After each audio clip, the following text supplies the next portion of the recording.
Israel के हवाई हमलों के बाद लेबनानी गुट हिजबुल्लाह ने रविवार को बड़ा जवाबी हमला किया। हिजबुल्लाह की ओर से इजराइल पर सैकड़ों मिसाइलें दागी गईं। हिजबुल्लाह ने इजराइल के खुफिया ठिकानों को निशाना बनाकर ये हमले किए हैं। इजराइल का कहना है कि हिजबुल्लाह ने उसके एक पुराने हथियार की नकल करके मिसाइल बना ली, जिसका इस्तेमाल वह युद्ध में कर रहा है। हिजबुल्लाह एक तरह से इजराइल के हथियार तकनीकी चोरी करके उसके खिलाफ इस्तेमाल कर रहा है। दरअसल इजराइल लगातार हिजबुल्लाह को खत्म करने की कोशिश कर रहा है, लेकिन इसी बीच हिजबुल्लाह ने इजराइल पर जोरदार पलटवार किया है। रविवार को लगभग 250 रॉकेट और अन्य हथियारों से हमला किया, जिससे 7 लोग घायल हो गए। ये हिजबुल्लाह का पिछले कई महीनों में किया गया सबसे भीषण हमला है, क्योंकि कुछ रॉकेट्स इजराइल के मध्य में स्थित तेल अवीव क्षेत्र तक पहुंच गए।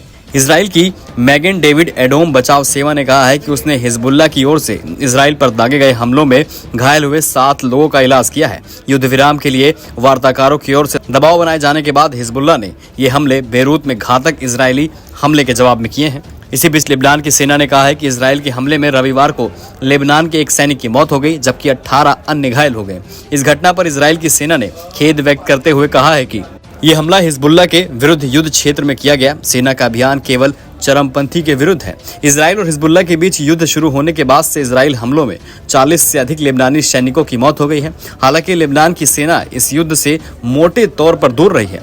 लेबनान के कार्यवाहक प्रधानमंत्री नजीब मिकाती ने हमले की निंदा की है। उन्होंने इसे अमेरिका के नेतृत्व में हो रहे संघर्ष विराम के प्रयासों का हमला बताया। इजराइल की सेना ने कहा है कि रविवार को लगभग 250 रॉकेट दागे गए, जिनमें से कुछ को रोक दिया गया और कुछ ने अटैक किया।